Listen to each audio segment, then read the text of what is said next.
What's up, everybody, and welcome in to another edition of the Sit Down. As always, if you enjoy this Saturday video, please make sure you hit that like button and let me know what you think of today's discussion in the comment section below. If you're new around here, you just haven't done it yet, or living on a rock and seeing this video for the first time, I don't know what you're waiting for.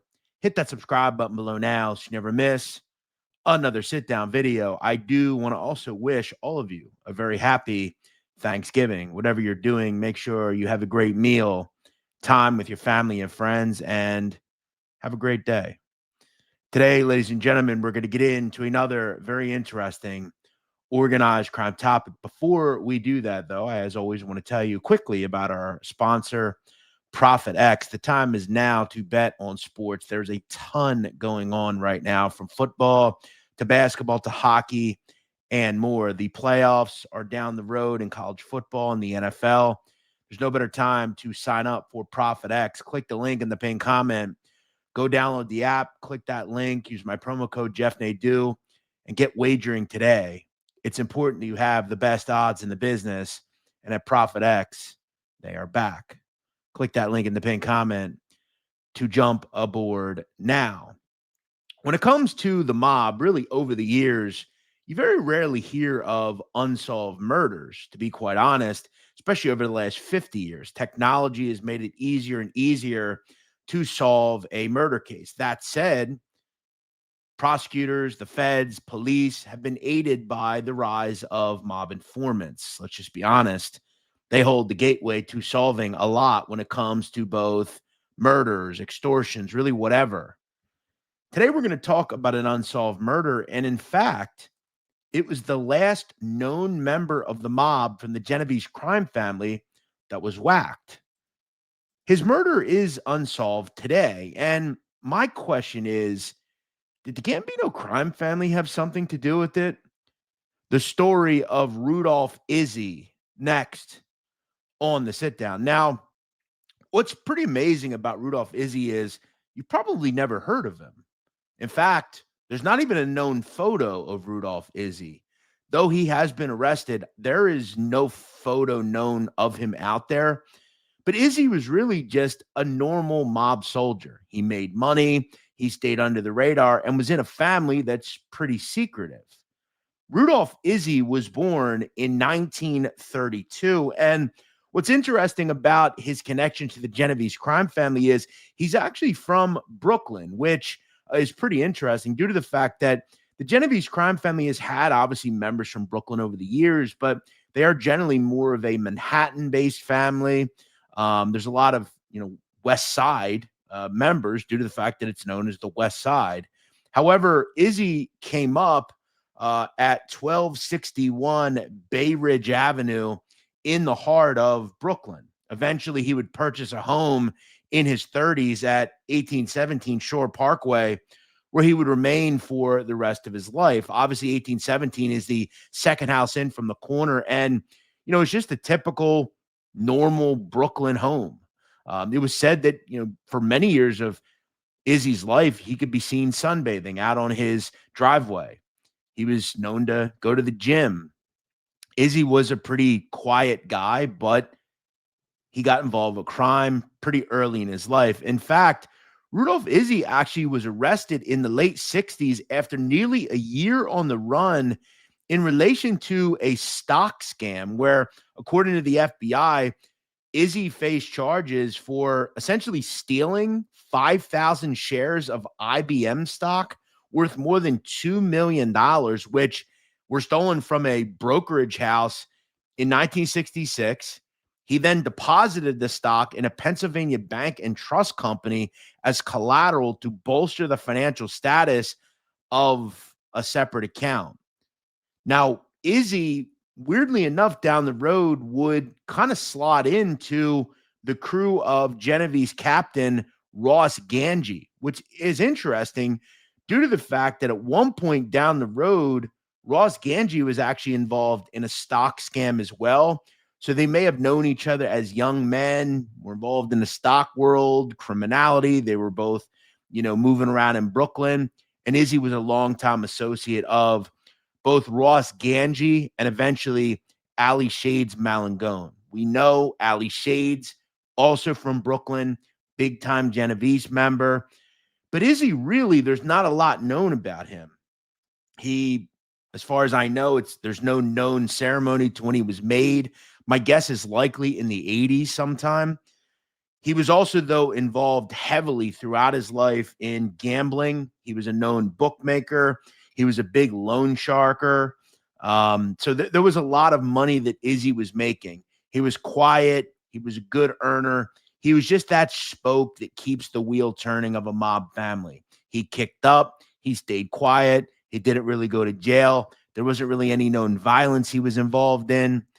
Izzi was quiet and low-key. It was said that, as I mentioned earlier, he was always seen sunbathing out in front of his home in Brooklyn. He would attend a gym regularly in Brooklyn, play racquetball. And there was actually a citizen that discussed that they had seen Izzi at the gym a lot. You know, he was in pretty good shape. He was always a nice guy. He always had a Rolex watch on. And he would also state, and this is interesting, that he would regularly see Izzi taking large amounts of cash and storing it in a locker he had at the gym, which kind of interesting. He's the kind of guy, Izzi, who had been around forever. He probably had the first dollar he ever made in loan sharking.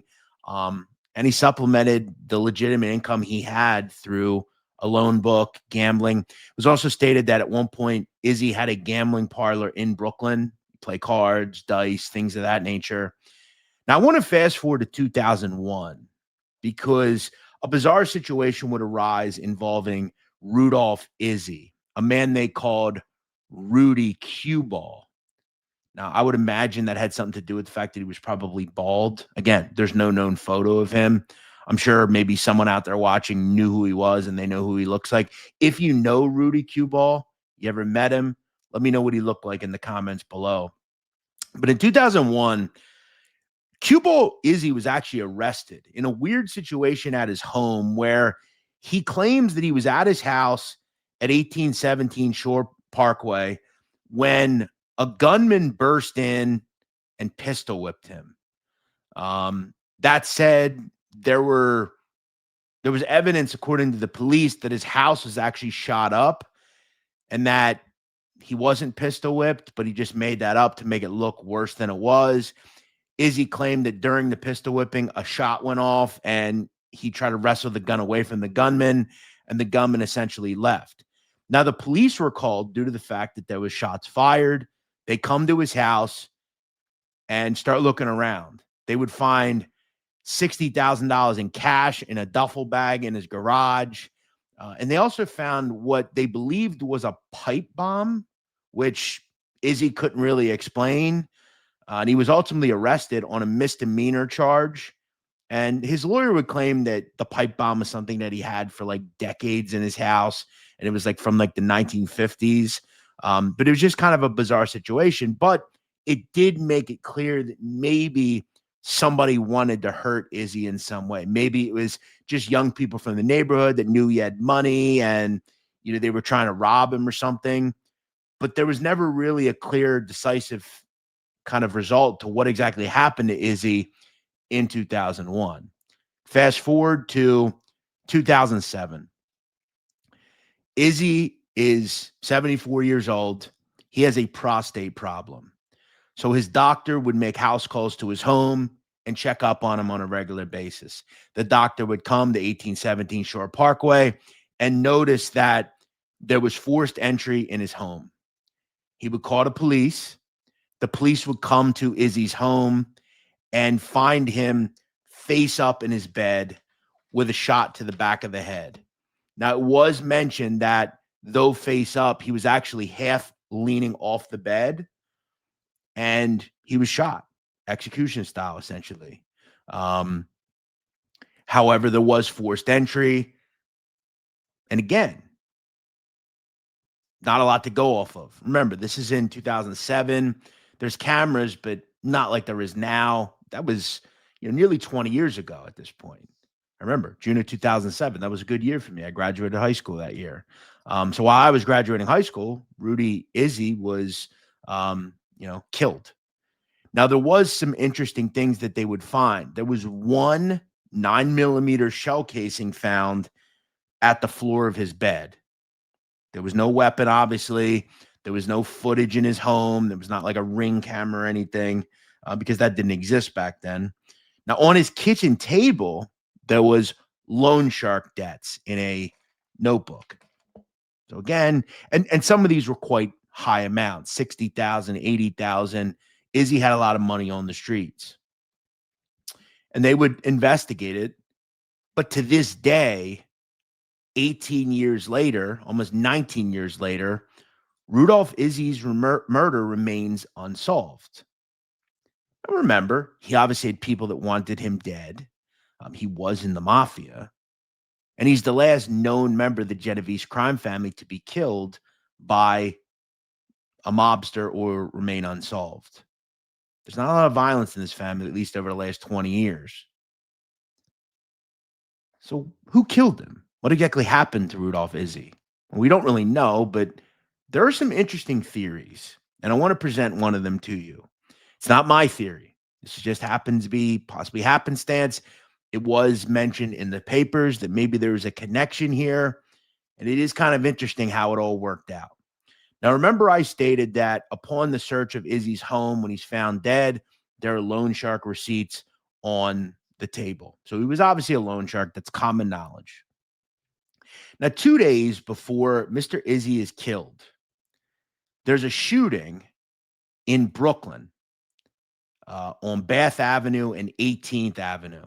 There's a pharmacy there. A person's coming out. He's shot multiple times.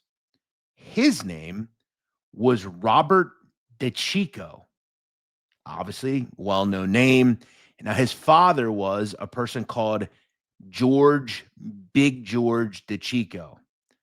Big George was a once, powerful member of the family. He was connected to his brothers. He was related to Frankie DeCicco, longtime member, well-known in Brooklyn. Now, I believe it's 17th Avenue, not 18th Avenue, sorry.